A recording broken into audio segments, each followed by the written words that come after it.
지역 시사 흐름의 맥을 경남 도민일보가 날로 전해드립니다. 빠바빠빠빠 맥도날드.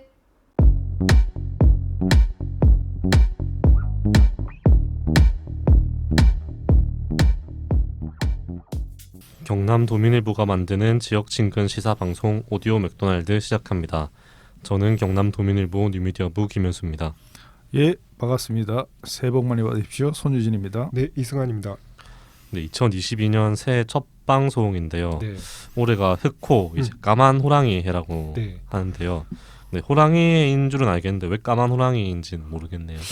그래 말입니다. 뭐 황금돼지 해도 있고, 뭐 지난해가 소띠였죠. 네. 근데 그게 무슨 색이었나요? 그럼 뭐 황금소였습니다. 그게 뭐죠? 네, 아마 흰소였을 겁니다. 아, 네, 그게 무슨 원리가 있는 건가요? 아니면 올해가 까만 호랑이 해인 이유도 뭔가 이유가 있는지. 네, 물론 있습니다. 우리가 그 60간지라고 하잖아요. 예, 그 갑을병정, 무기경신, 임계 이러면 10간, 예, 자축인묘, 진서오미, 신유술해 이러면 12지. 그렇죠. 10간과 12지를 짝을 지어서 돌리면 60가지가 나오고, 그래서 60세가 되면 환갑이라고 하잖아요. 예. 자기 태어난 해에 간지가 돌아온다고 해서. 네, 그까지는 알죠. 예, 저희가 또 꾸러기 특공대를 많이 봤기 때문에 네, 네. 예, 잘 알고 있습니다. 근데 왜 실제 까만 호랑이 없잖아요. 근데 왜 까만 호랑이입니까 이게? 그러니까 10간과 12지에는 모두 오행, 목화 토금수죠. 해당하는 성질이 부여가 돼 있는데요. 나무, 불, 흙, 쇠, 물 이렇게 이제 해당하는 색깔이 있습니다. 나무는 뭐 쉽게 생각할 수 있죠. 초록색이고, 불은 빨간색. 그렇죠. 네. 네, 그럼 이게 흙이 노란색이고 네, 그 쇠가 이게 하얀색인가? 네, 네. 그다음에 그럼 물은 파란색입니까? 네, 이제 물이 검정색입니다. 왜 파란색이 아니냐 이런 건 따지지 마십시오. 그 옛날부터 그걸 하는 동네에서 그렇게 정한 거니까 그건 저한테 물어보면 안 되는 것 같고, 어쨌든 첫 질문으로 돌아와서 올해가 이민년이잖아요. 예. 이미 그 물에 해당하고요.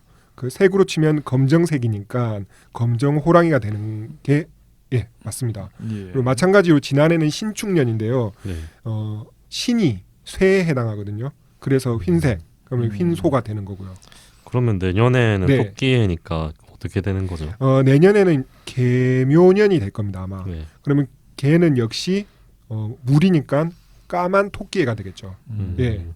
그 색깔을 아무렇게나 갖다 붙이는 게 아니라는 거. 예, 맞습니다. 맥락 없이 붙이는 건 아닙니다. 예. 오늘 방송은 좀 여기서 받쳐도 진짜 새해 네. 특집으로. 예. 좋은 정보 감사합니다. 좋은 정보 감사합니다. 예. 그러면 여기서 저기 우리가 오늘 아침에 저 또 부서 회의를 했지 않습니까? 네, 네. 새해라서 했는데 뭐 관성에 빠져가지고 일 쉽게 하지 말자 네. 그렇게 이러기 압박가 있는데 예. 사모기가 정말 해맑은 표정으로 여기서 여기서 끝나면 끝내자. 되겠다. 예, 그렇네요. 예. 예. 오늘 준비한 내용이 뭡니까? 두 가지 주제를 준비했는데요. 네. 먼저 최근 대선 후보 화법, 말투, 언어에 관해서 이제 말이 말이 많더라고요. 많죠. 네. 예. 그래서 우리가 사람들 말을 듣는 일을 하는 사람들이지 그렇죠. 않습니까? 네. 그렇죠. 지난주에 그 사석에서 1호기가 나름대로 윤석열 후보, 이재명 후보 화법에 대해 분석하던데 네네네. 그 내용이 좀 그럴듯해서 아, 준비를 해봤습니다. 알겠습니다. 그렇습니다. 예. 그리고 우리 여기 한 개밖에 하지 않냐고 또 다른 게 하나가 또 있죠. 예. 뭐 다른 한 가지가 또 뭐 있습니까? 네, 두 분은 혹시 가야 하면 떠오르는 게 있습니까? 뭐 가야 하면 김수로 딱 아닙니까? 그렇죠. 네. 뭐 김수로 말고 딱 생각나는 게 있습니까? 그 영화 배우 김수로 말고 예. 그 김해 수로 왕릉 예. 그다음에 또 김수로 하면 또 뭐 거부가 머리를 그렇죠. 내밀어라. 네. 예, 구지가 음. 이게 딱 떠오릅니다. 예. 예, 저도 뭐 당연히 예전 같으면 김해밖에 떠오르지 않을 것 같은데요. 그래도 제가 한때 경남 전 지역을 소개하는 기획 취재를 한번 한 덕에 네. 산청에 있는 구형왕릉 이 얘기는 좀 하고 싶네요. 네, 산청과 가야가 좀 낯선 조합이긴 한데. 그렇죠. 예, 그 구형왕릉이 돌을 쌓아서 만든 무덤인데요. 그 산 기슭을 따라서 한 7층, 7층 정도로 그 쌓여 있거든요. 이게 예. 제법 규모가 큽니다. 이게 우리가 흔히 보는 고분들 있잖아요. 그냥 네. 큰 무덤 같은 그런 거하고는 완전 느낌이 다르고요. 김해 가락국 마지막 임금인 구형왕 무덤으로 알려져 있는데요. 이게 확실히 고증이 된 건 아닙니다. 어쨌든 실제로 보면은 여기서 뭔가 이야기 하나 나올 것 같은데 왜 이런 느낌이 들 정도로 되게 인상적입니다. 저는 구형 왕릉이라고 해가지고 네. 왕릉이 동그란 구형 모양인 줄 알았는데 구형 왕의 아, 네네. 왕릉이에요. 예. 저는 혹시 구형 신형 이 얘기할까봐 엄청 쫄았는데 뭐 그 정도면 예 구형은 아닙니다. 예. 네, 경남에 보면 김해를 비롯해서 함안, 고성, 합천, 뭐 심지어 산청까지 예. 네, 가야 유산을 내세우거나 내세우려는 지자체가 좀 있습니다.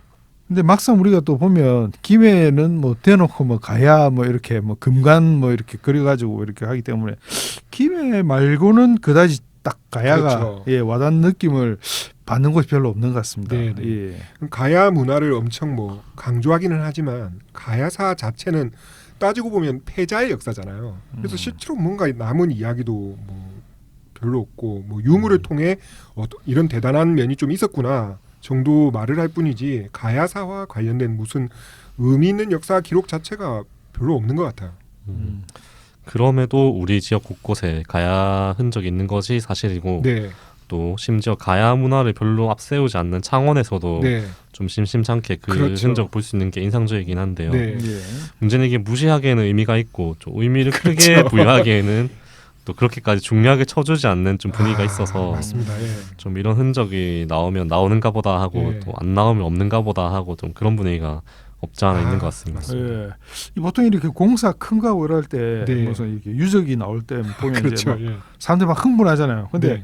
과야 관련 문화재 태어나면 그렇게 뭐 예. 별로 뭐 기뻐하지 않고 시큰둥한 네. 뭐 하여튼 그런 거 같고 그렇다고 또 예. 또 뭐 너무 없는 무시하지도 셈 쳐서, 뭐 안 하는 뭐 그런 분위기도 아니고 하여튼 뭐 음. 이것도 아니고 저것도 아닌 것 같은 그런 느낌이 좀 있는 것 같습니다. 어떨 때는 심하면 이거 왜 나왔지 이런 분위기도 있고.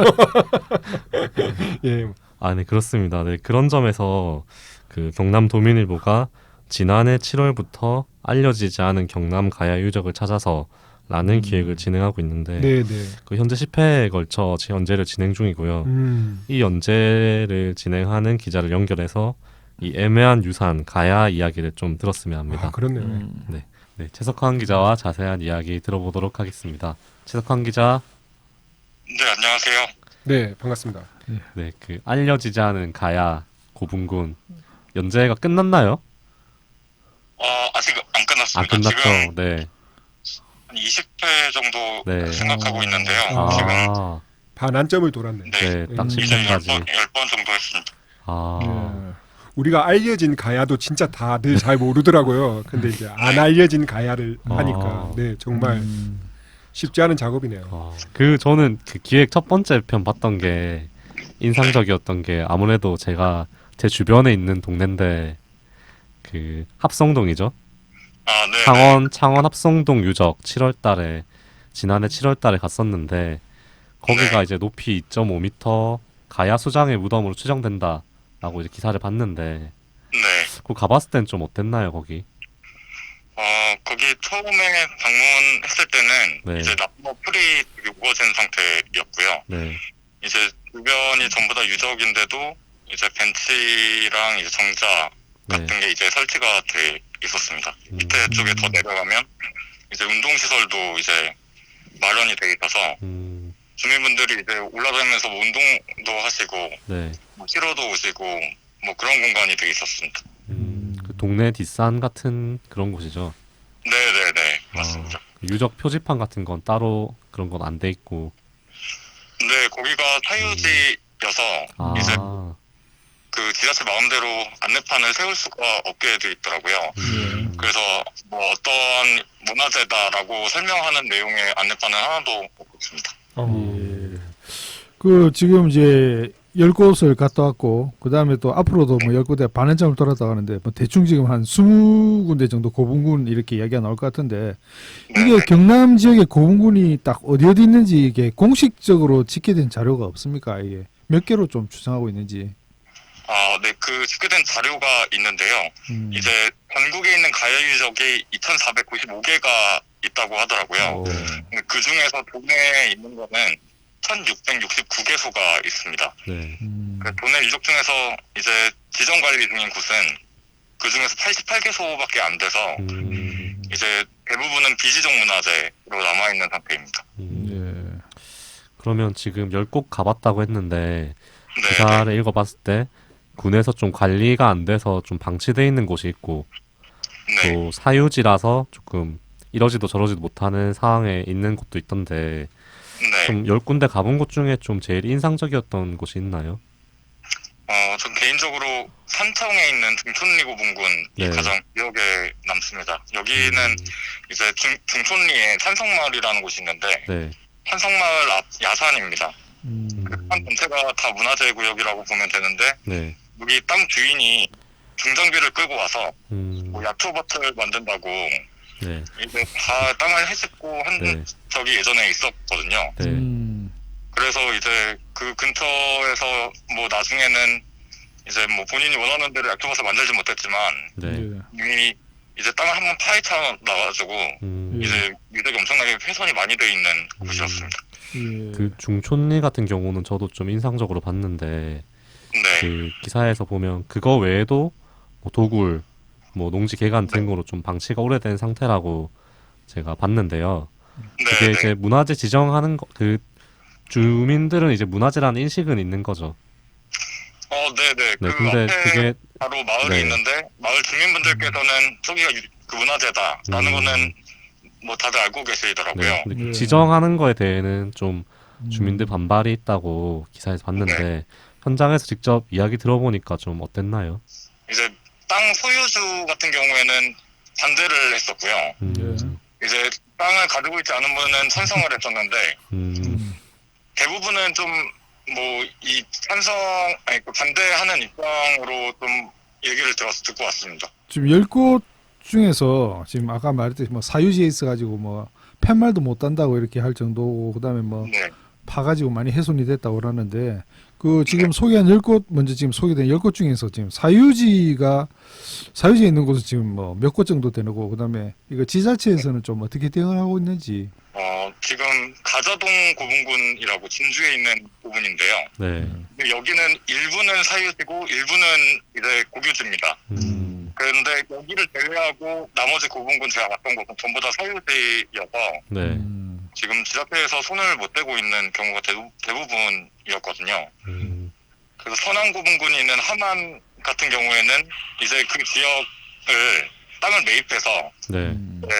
나중에 관리를 하려고 지금 노력을 하고 있는데 소유주분께서 지금 뭐 돈을 좀 세게 부르셔서 땅을 매입하지 못하고 있다고 얘기 듣고 왔습니다. 그 워낙 좀 개수가 많아서 다 좀 그런 경우가 많을 것 같기도 한데 네, 이게 제가 문화재 지정 절차를 제가 잘 몰라서 뭐 사유지를 문화재로 지정을 하려면 어떤 절차가 필요한지 또 지정되면 또 어떤 변화가 있는지도 좀 궁금하거든요. 일단 지정하려고 하면은 이제 문화재 심의를 거쳐야 하는데요. 네. 이제 문화재도 등급이 있어서 이제 도지정 문화재가 있고 이제 국가지정 문화재가 있는데 이제 네. 일단은 문화재청을 거쳐서 해야 되는 경우가 있고 도를 거쳐서 해야 되는 경우 크게 두 가지라고 보면 되는데 이 사유지인 상태에서 문화재로 지정이 되게 되면 개인 재산권 침해가 발생하게 되는데 그 문화재 유동구역에만 있어도 사실 침해는 받게 돼 있거든요. 그래서 사유지여도 이제 문화재로 지정은 할 수가 있지만 네. 지정이 된다고 하면 이제 뭐 지정이 된다고 했을 때 본인이 거기 건축행위를 한다거나 이런 걸 뭘 한다고 하면 이제 현상 변경 신청을 해야 됩니다. 그래서 문화재 가치에 따라서 어떤 곳은 이제 건축 허가가 나기도 하고 어떤 곳은 안 나기도 하고. 저는 그 부장님 생각도 좀 궁금한데 이게 예를 들면 대부분 이런 미등록 문화재에 있는 유적지 땅에 오랫동안 사유지로 자기가 누리고 살았는데 어느 날 갑자기 이게 문화재라고 해서 뭐 매입을 한다든지 이렇게 한다고 하면 그 소유주 입장에서 그 자기 재산권의 입장에서는 좀 되게 난감할 것 같기도 하거든요. 네, 되게. 억울하죠. 재산권 행사를 해야 되는데. 어쩔 수 없는 경우긴 한데 네. 그 결과적으로는 저는 표준 단가 같은 게 있어야 된다고 생각합니다. 네. 어떠한 형태든 문화재를 보존을 해야 된다라는 관점으로 접근했을 때 네. 기본적으로 그 표준 단가가 없으면은 땅 주인이 괴기는 만큼 가격이 달라질 거 아니에요. 네. 그래서 뭐 그거는 사실 말이 안 되죠. 그렇게 해서 쉽게 해결하기도 어렵고 그러니까 어느 정도 제도적으로 정비할 수밖에 없고 문화재 그런 게 지정이 되면 아까 최석환 네. 기자도 얘기했지만 당연히 또 사유재산권 그 행사를 하기가 어렵거든요. 네. 그러니까 땅 주인도 그 점에 대해서는 좀 아깝지만 네. 그래서 적절한 어떤 보상 표준 단가 같은 게 좀 있어야 되는 게 아닌가라는 생각이 들더라고요. 이때까지 하면서 좀 느꼈던 거나 뭐 하고 싶은 말 있으면 좀 부탁드리고. 일단 돌아다니면서 그 각 지역에 계신 학예사분들이나 이제 문화재 조사기관 연구원분들 계속 만나고 있는데요. 이제 그분들이 공통적으로 하는 얘기가 있습니다. 문화재 훼손 규모가 좀 너무 크다. 그리고 네. 계속 방치되고 있어서 관리가 필요하다는 내용이었는데, 이분들은 되게 문화재를 정말 사랑하는 분들이어서 뭐 어떤 때는 뭐 훼손된 것 때문에 되게 분노하시는 분들도 있었는데, 가해사보관이라는 것 자체가 문재인 정부 국정과제에 들어가 있잖아요. 그래서 네. 그만큼 중요도가 있는 것으로 여겨지고 있는 시대니까 좀 더 각 지자체가 관심을 가지고 우리 동네 문화재를 들여다보고 관리해 나갈 수 있으면 좋겠다는 생각을 많이 하고 있습니다. 고려 시대 유물 이러면은 어쩌면은 요 근처 어딘가 고려 자기가 있을 것 같은 느낌이 있잖아요. 조선도 약간 백장이가 뭔가 그 시대를 대표하는 그 값어치 있는 문화재들이 있기 때문에 네. 왠지 그걸 사유지로 갖고 있는 사람도 좀 지켜야 되겠다. 뭔가 좀 조사해 보면 나을 게 있지 않을까라는 네. 어떤 마음이 생길 것 같은데 가야사는 딱히 그런 게 없잖아요. 혹시나 내 땅에 어. 도자기라도 하나 나오면 어떡하나. 그래서 어떤 아까 제가 뭐 그냥 김현수 기자가 갑자기 물어봐서 그냥 뭐 상식적으로 생각해서 대답하긴 했는데 적절한 어떤 뭐 보상, 배상 기준도 필요하고 납득할 만한 그리고 또 가야 문화재 자체에 대한 일반적인 인식도 많이 달라져야 될 것 같고 네, 맞습니다. 지자체에서 가야사를 관광 상품으로 활용하고 싶어하는 의지는 많지만 실제 그게 되게 살갑게 가깝게 느껴지게 하는 지자체는 뭐 김해 말고는 거의 없다고 네. 봐야 될 것 같거든요. 예, 최석한 기자 연결해놓고 우리끼리 떠들고 있네요. 예, 코로나 때문에 회사 잘 못 들어오는데 한번 들어와서 같이 얘기합시다. 예, 아, 네, 좋습니다. 별로 안 좋아하는 것 같은데 뭘 전화를 하지 또 부르니까 전화로 하시지 이러면서 그래요. 뭐 저희가 그 진행 정도를 모르고 한 어느 정도 이제 가야사 관련된 그 기사 연재 기사들을 보다가 한번 이 얘기도 잠깐 해봤으면 네. 좋겠다 싶어서 연결했는데 남은 취재 잘하시고 의미 있는 성과를 좀 냈으면 좋겠네요. 네. 노력하겠습니다. 아니 전 이 기사도 읽으면서도 네, 보면 되게 고생한 게 많이 느껴지는데 맞습니다. 그만큼 이거를 제가 소개하기가 너무 힘든 겁니다. 이 기사에 대해 사람들한테 네. 아, 네. 되게 좀 어려운 게 많아서 이 아이템을 네. 연수 기자가 준비를 했어요. 이제 10회 더 나가야 되는데 또 네. 앞으로 고생 많이 하시고 음. 또 아, 기사 쓰는 것도 사실 제가 얘기 들었던 게 이게 좀 사람들의 관심 좀 밖에 있는 영역이다 보니까 맞아요. 예. 쓰는 네. 때도 좀 되게 여러 가지로 시도를 많이 해보려고 한다고 제가 들었거든요. 석환 기자가. 그래서 좀 또 앞으로 어떤 기사가 나올지 궁금해지기도 해서 좀 기대를 하고 있겠습니다. 네. 어쨌든 가야사에 감사합니다. 그래요. 가야사에 대해서 사람들이 더 친근해졌으면 좋겠네요. 그 이 알려지지 않은 가야사 관련된 이 기획 연재는 나중에 책 출간도 아마 계획이 돼 있는 걸로 알고 있거든요. 네. 우리가 계속 반복해서 얘기하지만 가야에 대해서는 진짜 뭐 그냥 기록도 별로 없고 그 콘텐츠도 별로 없고 그래서 어떤 최석환 기자 이런 취재들이 가야가 조금 더 친근하고 풍부해지는 어떤 계기가 됐으면 좋겠다는 생각이 드네요. 네. 이 기사도 사실 보면 어떨 땐 조금 스트레이트로도 써봤다가 어떨 땐 또 약간 스토리텔링으로 써봤다가 그런 식으로 좀 시도를 많이 한 게 보여서 아. 또 읽으면 또 나름대로 읽는 재미도 그 최근에 문화재청에서 국보 뭐 보물 우리나라 메토 이런 거 있잖아요. 네. 그 호를 다 없앴죠. 없앤다고 아. 얘기를 네. 하는 것 같더라고요. 저 있는 걸 왜 없애나 싶었는데 얘기를 들어보니까 뭐 우리가 괜히 1호 국보 1호 하면 국보 9호보다 한 네. 8호 정도 더 귀해 보이고 이런 게 있잖아요. 더군다나 그런 지금 현재 국보 1호 남대문인데 그거 한 불에 네. 타가지고 복원한 거고. 네. 예, 뭐 이게 왜 1호냐 이제 자꾸 우리가 습관적으로 서열을 따지게 되니까 네. 그냥 국보다 음. 국보 뭐뭐다 국보 김현수다 보물 손유진이다 이렇게 하는 게 좋겠다 이렇게 이제 그 방향을 정한 것 같더라고요. 저는 설명을 듣고 보니까 되게 동의가 됐어요. 네. 자 전에 그 천연기념물 가지고도 한번 그 이야기를 다룬 어. 적이 있었는데 없어졌다고.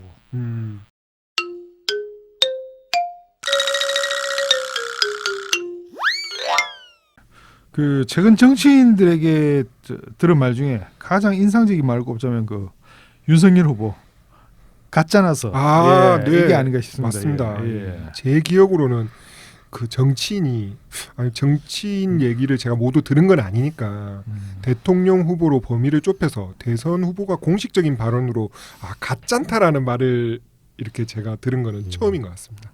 네. 이재명 후보와 그 토론을 할 수 없다는 말 하다가 나온 말인데 네. 좀 아무리 그래도 상대 후보에게 가짠타는 말을 하는 건 좀 너무 나간 거 아닌가 싶습니다. 그렇죠. 국회의원들이 국회에서 무슨 연설할 때 뭐 존경하는 의원님 뭐 이런 얘기를 하잖아요. 네. 그렇죠. 그러면서 뭐 존경하지도 않으면서 뭐 저런 말 왜 하냐 뭐 이런 말씀하시는 분들도 있는데 그게 정말 앞에 의원을 존경해서 그러는 게 아니겠죠. 물론 속으로는 뭐 개무시해도 국회의원이라면 최소한 유권자 표를 뭐 어떤 지역에서 과반 이상 얻은 사람이잖아요. 예. 그러니까 그 후보를 뽑은 유권자를 존경한다라는 말로 해석하는 게 저는 마땅하다고 생각을 해요. 그러니까 생각이 다르더라도 이 후보를 내세운 유권자는 존중하겠다라는 뜻을 그렇게 억지로라도 담아야 하는 게 저는 맞다고 보거든요. 네. 예, 뭐 그렇게 따지면 뭐 이재명 후보도 뭐 지금 여론조사에서 뭐 1, 2위를 다투는 그렇죠. 그런 후보 아닙니까? 네. 뭐 물론 당선은 안 됐지만 그래도 이 후보를 지지하는 유권자들이 있는데 네. 그 상대편 후보가 그 유권자들에게 좀 가짠다고 이렇게 그렇죠. 말한 거나 다름없지 않습니까? 이게? 맞습니다. 예. 유권자에게 대놓고 가짠다고 하지는 않았다 하더라도 내가 가짠다고 하는 후보를 지지하는 너희들은 뭐지? 이런 느낌을 충분히 줄 수는 있죠. 그러니까 애초에 그런 단어는 선택을 해서는 안 되는 말이죠. 네. 네. 그나저나 그 윤석열 후보도 그렇고 네. 이재명 후보도 발언이나 말투 이런 걸로 그렇죠. 유난히 좀 여기저기서 시비가 걸리는 편인데 맞습니다. 지지하는 쪽이 어떻든 전반적으로 말투가 기분 나쁘다는 인상평은 좀 양쪽 후보 모두 나오는 것 같습니다. 네, 맞습니다. 그래서 제가 좀 그 이유를 생각을 해봤는데요. 그래도 우리가 사람들을 만나고 이야기를 듣고 하는 일을 하는 사람들이잖아요. 네. 예. 근데 저런 스타일이 왜 나올까 좀 그런 생각을 해보기는 했습니다. 네. 예, 최근에 그 주간지 시사인에서 네. 대선 후보 말을 분석한 기획 기사를 보도했습니다. 맞습니다. 예. 대선 후보 특정 인터뷰 발언의 내용을 막 추려서 언급하는 그런 게 아니라 각종 인터뷰 그리고 토론에서 했던 말들을 기본 데이터 삼아서 좀 분석 틀을 이용해서 접근을 했더라고요. 예. 개인적으로 상당히 의미 있는 분석으로 봤고요. 시사인에서 해당 기사를 찾아보는 것을 추천드립니다. 네. 그러면 우리는 어떻게 분석을 하죠? 네. 네. 뭐 그렇게까지 시사인처럼 어떤 틀을 이용해서 힘주고 들어갈 수는 없고요. 그냥 뭐 인상 비평 정도로. 그 지난번에 네. 특정 후보를 지지하는 유권자 마음을 짚는 저희가 기획을 했지 않습니까? 네. 뭐 그것도 뭐 인상 비평 뭐 내피셜 같은 거 아닙니까? 네, 맞습니다. 네, 네. 그러면 우리 분석 특징은 그냥 뭐 내피셜 뭐 이런 것밖에 현재까지는 그렇네요. 다음엔 좀 제가 더 좋은 틀을 준비를 해보도록 할게요. 예. 그러면 오늘은 이재명, 윤석열 후보 합법에 대해서 간단하게 얘기를 해보고요. 두 후보 모두 반대쪽은 물론 지지하는 쪽에서도 말투가 왠지 기분 나쁘다라는 말은 좀 심심치 않게 나오는 편이거든요. 예. 네. 특히 그 이재명 후보 경우에는 경선에서 경쟁했던 그 이낙연 후보와 그 이 화법에서 상당히 그렇죠. 비교를 많이 당했던 것으로 제가 기억합니다.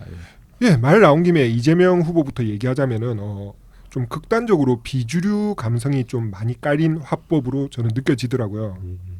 비주류 감성이라면 좀 어떤 거를 말하는 건가요? 예, 먼저 대화에서 우리가 주류와 비주류 차이를 어떻게 보면 될까라는 생각이 들긴 하는데요. 주류는 대화 중심이 자기입니다. 자기. 예, 아무 말이나 해도 주변에서 알아서 귀를 기울여주고 또 모두 나를 주목해주고 네. 이제 이런 감성이겠죠. 예. 그럼 주류 특징은 어떻게 얘기해 나오는 거죠? 뭐 그렇게 많은 말을 할 필요가 없죠. 기본적으로 하고 싶은 말만 하면 되고 생각나는 대로 이야기를 하면 되죠. 또 내 얘기를 상대가 어떻게 받아들일지 그렇게 고민할 필요가 없습니다. 또 앞뒤 맥락이 없더라도 듣는 사람들이 알아서 뭐 잘 붙여서 이해를 하니까 그런 고민을 많이 하지 않아도 되고요. 그래서 뭐 한참 동안 혼자 자기가 얘기를 해도 되고 또 반대로 한동안 아무 말도 안 해도 상관없는 이제 그런 감성이 있죠. 예. 그러면 그 비주류는 반대로 생각하면 될 것 같긴 그렇죠. 한데 예, 예. 뭐 말이 많아야 되는 건가요, 그러면? 중요합니다. 상대가 항상 내 말에 귀를 기울이지 않기 때문에 기회가 있을 때 네. 최대한 자기에게 집중을 하게 해야 하는 게 중요하죠. 그리고 말을 많이 하는 것도 그런 방법 중에 한 개일 것 같아요. 한 가지라고 하면 또 다른 또 방법이 있습니까? 그 갑자기 제가 홍준표 의원이 딱 생각이 나는데요. 예. 아주 예전에 제가 홍준표 의원과 함께 있는 자리에서 그 얘기를 들은 적이 있는데 일단 말을 많이 하는 건 기본이고요. 동시에 바로 옆에 앉은 사람 어깨를 계속 치면서 얘기하는 습관이 있더라고요. 이게 이제 뭐 주목해달라는 거잖아요. 예. 어쨌든 비주류의 화법은 자기 얘기를 상대가 듣게 해야 한다는 그런 목적에서 추가 장치가 항상 있어야 하는 것 같더라고요. 일단 그 이재명 후보는 질문을 받으면 네, 그 질문과 관련한 다른 얘기를 처음부터 끝까지 상당히 길게 진짜 예. 길게 얘기하더라고요. 그러니까 이야기할 수 있는 기회를 귀하게 얻었던 삶을 살았고 한 번 기회를 얻었을 때는 반드시 좀 상대를 설득해야 하는 좀 더 독하게 얘기를 하면 이겨야 하는 환경에 처한 적이 많았을 것 같고 그래서 뭐든 좀 잘 알아야 하고 논리가 밀려서는 절대 안 되고 그런 느낌이 있지 않나 싶고요. 그러니까 확신하는 부분에 대해서는 누구보다 좀 단호하게 얘기하는 그런 경향도 있고요. 그런 점을 딱 보니까 좀 비주류 감성이 좀 묻어나는 것 같네요. 예, 그렇죠. 그래서 주류 감성이 있는 분들, 그러니까 여야를 불문하고 주류 감성이 있는 분들은 이재명 후보를 지지하든 지지하지 않든 이재명 후보 합법에 좀 불편함을 느끼는 경향이 있는 것 같더라고요. 뭔가 필요 이상 공격적으로 느껴지기도 하고 괜히 뭔가 가르친다는 느낌도 들고 나도 아는데 왜 저거 설명하고 있지 이런 느낌도 좀 받고 그러는 것 같더라고요. 그러면 반면에 윤석열 후보는 그러면 완전 주류인가요? 그러면? 주류 오브 더 주류 같은 그런 느낌. 사무기가 얘기를 잘했는데요. 주류를 넘어서 이게 뭐랄까 단 한 번도 옆에서 또 그게 아닌데요라는 얘기를 한 번도 들어본 적이 없는 것 같은 느낌 있잖아요. 그런 게 있죠. 예. 예, 요즘 감성으로 좀 받아들이기 조금 어려운 말 예를 들자면 뭐 최저임금 이하로도 뭐 일할 사람이 많다. 예. 뭐 시작해서 뭐 80년 민주화 운동은 뭐 외국에서 수입해온 인연 같은 거다. 뭐 이런 그렇죠. 거 같은 뭐 극빈하고 배운 게 없으면 자유가 뭔지도 모른다. 네네. 라든지 그 말도 있었고요. 예. 뭐 한국 청년 대부분은 중국을 뭐 싫어한다 같은 말도 좀 뜨악하는 부분이 있습니다. 그러니까 제가 술자리에서 예를 들어 뭐 그렇게 얘기할 수 있잖아요. 개랑 애는 줍해야 된다. 뭐 이런 얘기도 할 수 있잖아요. 그러면 이제 분명히 사모기가 옆에서 요즘 세상이 어떤 세상인데 밖에서 그런 얘기하면 큰일 난다. 뭐 이렇게 바로 받아칠 거잖아요. 예. 그런 환경이면 제가 상식적인 사람이라면 그런 말을 밖에서 하면 안 되구나 조심해야겠구나 이런 생각을 하게 될 거란 말이죠. 그런데 옆에서 그런 얘기하는 사람이 없고 내가 그런 말을 했는데 맞다. 진짜 옳은 얘기다. 그럼요. 맞습니다. 맞죠. 이런 환경에서만 이야기를 하는 사람이다라면은 진짜 그게 맞는 줄 알 수밖에 없을 거란 말이죠. 그러니까 윤석열 후보한테서 그런 스멜이 딱 느껴집니다. 느껴집니다. 예. 그 사석에서 자기 얘기가 아니라거나 틀렸다거나 얘기를 한 번도 좀 들어본 적이 없는 사람 같다라는 느낌은 분명히 들고요. 혹시나 자기가 잘못했다는 얘기는 자기보다 높은 사람, 뭐 선배 이런 사람들한테는 들어봤을지 모르겠지만 자기가 주도하는 자리에서는 어떤 말을 해도 거기에 태클을 걸려본 적이 없는 것 같은 느낌 있죠. 예. 어쨌든 지지 여부를 떠나서 그 완전 주류와 완전 비주류 합법에서 느껴진 어색함이 유권자들이 거북해하는 그런 부분이지 않습니까? 정리 잘하시네. 그렇게 보입니다. 예. 그나마 이재명 후보는 지자체장 생활을 벌써 오래 했잖아요. 그러면서 비주류 언어가 주류 언어로 가는 과정을 어느 정도 지금 경험하고 있다고 보이는 부분이 있어요. 좀 그렇고 윤석열 후보 같은 경우에는 주류 언어에서 자기 이야기가 씨알도 안 먹히는 비주류 언어 세계로 이제 막 접어든 셈이잖아요. 예. 그래서 익숙해지기까지 좀 시간이 걸리지 않겠나라는 그런 면도 보이고요. 네. 뭔가 전문적이진 않은데 좀 그럴듯한 느낌은 있습니다. 그 전문적인 내용은 네.